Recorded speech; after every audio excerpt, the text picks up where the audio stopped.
নিজের জীবনে উন্নতি করতে এই শারদীয়াতে জেনে নেওয়া যাক আপনি কি করতে পারেন। এই উপায়টি আমি দীর্ঘ দিন ধরে করে আসছি।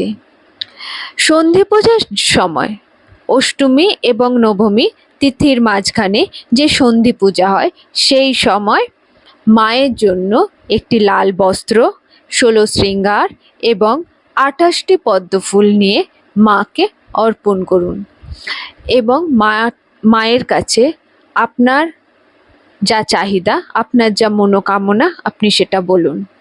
28টি পদ্মফুল না পেলে আপনি 9টি পদ্মফুল দিতে পারেন, সেটা আপনার ইচ্ছা।